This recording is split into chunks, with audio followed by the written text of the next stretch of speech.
Hello friends, trading gigs में आपका स्वागत है। तो हम स्टॉक मार्केट की सीरीज़ को आगे बढ़ा रहे हैं। तो प्रीवियस सेशन में हमने देखा कि रेगुलेटर क्या है, एक्सचेंज क्या है, टाइमिंग क्या है और ब्रोकर्स क्या है। अब सपोज़ करिए मेरे पास अकाउंट भी ओपन हो गया, मुझे पता करना ट्रेडिंग होती कैसे है।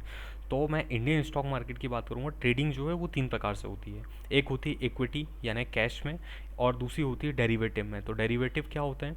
इक्विटी जो होता है, इक्विटी एक्चुअल में जो कंपनी की कैपिटल होती है उसको हम इक्विटी बोलते हैं, और उसमें कैश सेगमेंट होता है, उस कैश सेगमेंट में ट्रेड होता है। तो एक हो गया ट्रेडिंग का, कैश हो गया। अब दूसरा क्या है? दूसरा डेरिवेटिव है, जो कि इस इक्विटी की प्राइसिंग से ही निकल के डेरिवेटिव बनते हैं। तो डेरिवेटिव में दो कैटेगरी होती हैं, एक फ्यूचर होता है और एक ऑप्शन होता है। फ्यूचर और ऑप्शन की खास बात क्या होती है? देखो, फ्यूचर और ऑप्शन की सबसे खास चीज़ क्या है? सबसे पहले तो इसमें तीन कॉन्ट्रैक्ट होते हैं, 1 2 3, तीन कॉन्ट्रैक्ट्स होंगे। तीन कॉन्ट्रैक्ट्स का मतलब क्या है? सपोज़ करिए अभी मई चल रहा है, तो पहले एक कॉन्ट्रैक्ट होगा मई का, दूसरा होगा जून का और तीसरा होगा जुलाई का। तो तीन कॉन्ट्रैक्ट होंगे, आप तीनों में से किसी भी कॉन्ट्रैक्ट पर ट्रेडिंग कर सकते हो। जैसे ही मई का कॉन्ट्रैक्ट एक्सपायर होता है तो फिर नेक्स्ट कॉन्ट्रैक्ट ओपन होता है जून जुलाई अगस्त का, और इस तरीके से ये सीरीज़ चलती जाती है। ठीक है, तो ये समझ आ गया। अब कॉन्ट्रैक्ट हो गया, कॉन्ट्रैक्ट के बाद में क्या होता है? अब डेरिवेटिव में कभी भी जो ट्रेडिंग होती है वो लॉट्स पे होती है। लॉट, तो लॉट का मतलब क्या है? लॉट का मतलब है बंच ऑफ शेयर्स। तो एक लॉट पे मान लो 500 शेयर्स आ रहे हैं रिलायंस के, तो ये 500 शेयर्स पे ही ट्रेडिंग होगी, इससे कम में नहीं होगी। इसी के मल्टीपल्स पे ट्रेडिंग होगी। सेम ऑप्शन के लिए भी अप्लाई है, क्योंकि ये भी डेरिवेटिव का पार्ट है। ठीक है। अब ऑप्शंस में ट्रेडिंग कैसे होता है? ऑप्शंस में दो तरीके से ट्रेडिंग होती है, कॉल होता है और एक पुट होता है। ये मैं आपको समझा रहा हूँ, ये समझ लीजिए, बहुत इंपॉर्टेंट चीज़ है, क्योंकि हर किसी पर्सन को जब वो नया नया स्टॉक मार्केट में आता तो उसे पता नहीं होता, बहुत स्ट्रगल करना पड़ता है उसको मार्केट में ढूंढने के लिए कि कहाँ पे सही नॉलेज मिल जाए। तो सबसे पहले कैश में ट्रेडिंग होती है, फिर फ्यूचर में होती है और फिर ऑप्शन में होती है। तो ये जो पार्ट है, ये पार्ट जो है डेरिवेटिव का पार्ट है। तो ऑप्शन में ट्रेडिंग हो रही है। अब ऑप्शन में ट्रेडिंग दो तरीके से होती है, कॉल और पुट होता है। कॉल और पुट भी तीन कॉन्ट्रैक्ट्स में ओपन रहते हैं, चाहे वो कॉल हो चाहे पुट हो, वो तीनों कॉन्ट्रैक्ट्स के लिए ओपन रहेंगे मई जून जुलाई के लिए। इनमें भी लॉट साइज में ट्रेडिंग होता है। तो आप कुछ भी करेंगे, प्रीमियम खरीदेंगे या बेचेंगे, आपको अल्टीमेटली लॉट पे ही ट्रेड करना है। ठीक है। और इसमें क्वांटिटी में ट्रेड होता है। कैश मार्केट में आप क्वांटिटी में एक शेयर मिनिमम आप ट्रेड करोगे, और मैक्सिमम तो फिर आपके पास जितना कैपिटल है आप उतना कर सकते हो। ठीक है। तो ये समझ में तो आ गया होगा आपको कि फ्यूचर में किस तरीके से काम होता है। तीन कॉन्ट्रैक्ट होते हैं, ऑप्शन में भी तीन कॉन्ट्रैक्ट होते हैं, और ये डेरिवेटिव का पार्ट होते हैं। तो हम इसे स्टॉक मार्केट में ट्रेडिंग तीन तरीके से होती है, कैश फ्यूचर ऑप्शन। डेरिवेटिव में ट्रेडिंग करना थोड़ा रिस्की होता है, क्योंकि ये वोलेटाइल होते हैं। वोलेटाइल कैसे होते हैं? एक फॉर छोटा सा एग्जांपल समझा दूं कि डेरिवेटिव बनाया क्यों गया था। सपोज़ करिए एस बी आई एन है। एस बी आई कौन है? State bank of India. State bank of India एक कंपनी है जो कि स्टॉक मार्केट में ट्रेड कर रही है। कैश मार्केट में इसकी प्राइस चल रही है 250 रुपये, और फ्यूचर मार्केट में इसकी प्राइस चल रही है 250 रुपये। अब फ्यूचर क्यों बनाया गया? जब कैश ही था तो फ्यूचर क्यों बनाया गया? रिस्क के लिए, रिस्क को मिनिमाइज़ करने के लिए। तो सपोज़ करिए आपने यहाँ पे इसको बाय कर लिया, अब ये बढ़कर कहाँ चला गया है? 260 तक चला गया है। ठीक है। और यहाँ पर आपने अभी इसको कुछ नहीं किया है। सपोज़ करिए आपने केवल कैश को बाय करके रखा 260 में, और ये 260 तक आ गया है। ठीक है। और आपकी सपोज़ 10 रुपये का प्रॉफिट तो अभी हो रहा है, आपको दिख रहा होगा। अब आपने क्या करा कि जब चूँकि कैश बढ़ा तो फ्यूचर भी बढ़ेगा, साथ में कोरिलेशन चलता है इनमें। 260 तक सपोज़ ये भी आ गया है, लेकिन अब आपको ऐसा डर लग रहा है कि यार मार्केट में सेलिंग आ सकती है। तो उस सिचुएशन में क्या करना चाहिए? तो उस सिचुएशन में आपको ये करना है कि आपकी जो ये पोजीशन है, आप इसको अपनी होल्ड रखिए, इसको कुछ मत करिए। आप फ्यूचर की पोजीशन को शॉर्ट कर दीजिए। तो आप फ्यूचर की पोजीशन को 260 से सेल कर देंगे।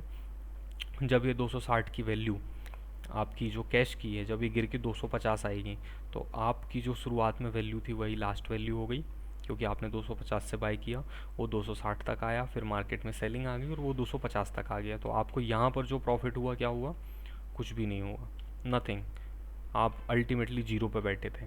तो जो ड्यूरेशन आपने दी, सपोज़ करिए इसको यहाँ तक आने में 10 दिन का समय लगा रहा होगा, अब ये 10 दिन तो आपके वेस्ट हो गए, क्योंकि आपको पता चला कि यार 10 दिन पहले तो 250 से बाई किया था, 260 पे आ गया, उसकी वैल्यू थोड़ी बढ़ी और उसके बाद वो गिर गया, तो अब क्या करने का। तो मैंने क्या करा, मैंने यहाँ पे एक समझदारी करी और जो फ्यूचर का डेरिवेटिव का जो फ्यूचर था उसका मैंने बेनिफिट लिया। तो मैंने क्या किया, मैंने 260 रुपये से फ्यूचर को शॉर्ट कर दिया, तो मैंने फ्यूचर को सेल कर दिया। अब फ्यूचर का जो सेल था वो भी गिरा, सेल किया है, अल्टीमेटली कैश गिरा है तो फ्यूचर भी गिरेगा। तो मैंने माइनस करके देखा तो मुझे 10 रुपये का प्रॉफिट हो गया, क्योंकि मैंने उसको क्या किया था, 250 पे बुक कर लिया। तो मुझे एट लास्ट में लॉस नहीं हुआ, मुझे अल्टीमेटली प्रॉफिट हुआ। So this is how derivative works. तो इसलिए डेरिवेटिव बनाए गए स्टॉक मार्केट में, ठीक है। अब कॉल पुट ऑप्शन, इन सब चीज़ों को ट्रेड कैसे करते हैं इसको समझते हैं। तो मैं सबसे पहले आपको समझा देता हूँ कैश का। तो मेरे पास ऑलरेडी अकाउंट ओपन रखा हुआ है। यहाँ पर मैं एक स्क्रिप्ट लगाता हूँ जिसका नाम है रिलायंस। रिलायंस सबको पसंद होता है, मैंने रिलायंस लगाया। ये देख रहे होंगे इक्विटी लिखा हुआ है, इक्विटी का मतलब कैश है। ये रिलायंस लगाया मैंने।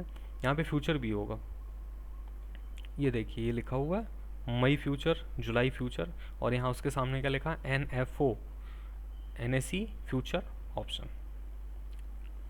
तो सबसे पहले मैं कैश का ले लेता हूँ, रिलायंस ले लिया। उसके बाद मैं फ्यूचर का रिलायंस ले लेता हूँ, रिलायंस मई का फ्यूचर। तीन ही कॉन्ट्रैक्ट दिखेंगे आपको, ये मई का दिख गया। उसके बाद रिलायंस का जून का कॉन्ट्रैक्ट, ये जून फ्यूचर। उसके बाद रिलायंस का जुलाई का फ्यूचर। सिर्फ आपको तीन कॉन्ट्रैक्ट ही फ्यूचर में मिलेंगे। तो ये फ्यूचर की खासियत क्या है कि इसको हम बाय सेल कर सकते हैं, और सेल भी इसमें होल्ड हो जाता है, सेल की पोजीशन जो है इसमें होल्ड हो जाती है। अब ये बाय है तो मुझे बाय करना है, तो मुझे सिंपली कुछ नहीं करना। ये दिख रहे हैं ये CNC, MIS, MT, अब इन सब के बारे में बाद में डिस्कस करूँगा। अभी इतना इसमें परेशान नहीं होना। अभी केवल इतना समझने का कि इस तरीके से ये दिख रहे हैं कि रिलायंस का ये तीन जो दिख रहे हैं फ्यूचर्स, ये क्या है, फ्यूचर में है। तो ये फ्यूचर में ट्रेड करेंगे, बाय या सेल।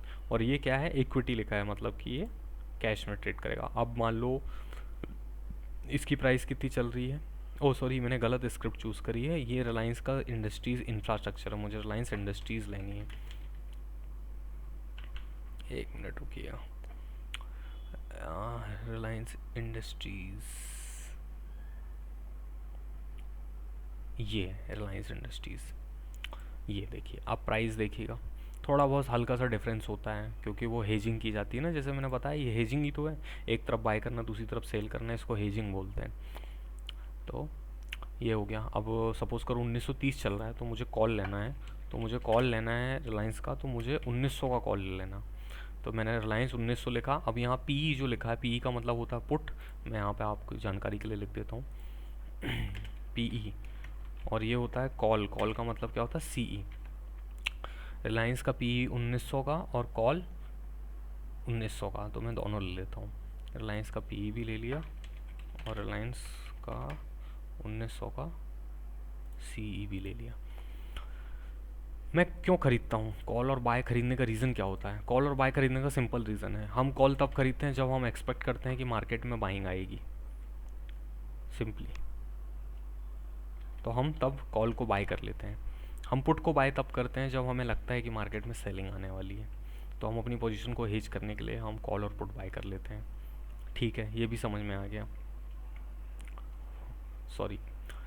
अब ये तो चलो यहाँ से ठीक है, ये समझ भी लिया। अब मुझे इसमें कैसे करना है, तो मैंने सबसे पहले क्या करा, मैं रिलायंस गया, मैंने यहाँ पे लिया और रिलायंस को मैंने सर्च किया, रिलायंस इंडस्ट्रीज़ लिखा है, रिलायंस इंडस्ट्रीज़ को सेलेक्ट किया। सॉरी ये बैकग्राउंड में जो आवाज़ आ रही है। तो रिलायंस इंडस्ट्रीज़ आ गया है, इक्विटी दिख रहा है। इक्विटी में अब मुझे क्या दिख रही है, मुझे प्राइस दिख रही है, ये प्राइस है। ये previous close, open, high, close, ये सब इन्फॉर्मेशन यहाँ पे मिलती है। डे की रेंज, ओपन, हाई, ये हाई होगा, ये लो होगा। हाई हमेशा ग्रीन में होता है, लो रेड में होता है। ये मार्केट डेप्थ होती है, अभी चूँकि मार्केट बंद है इसलिए कुछ दिख नहीं रहा है, अगर मार्केट चालू होता तो यहाँ पे दिख रहा होता। तो इस तरीके से ये इन्फॉर्मेशन हमें दिखती है। इंटरडे चार्ट्स हैं, कॉर्पोरेट इन्फॉर्मेशन में क्या क्या है, कौन कौन कंपनी में है, उनकी इन्फॉर्मेशन, फाइनेंशियल इन्फॉर्मेशन, सब कुछ यहाँ पे मिलती है। वो क्योंकि अब हिस्टोरिकल डेटा मुझे डाउनलोड करना है तो वो भी मुझे यहाँ मिल जाएगा।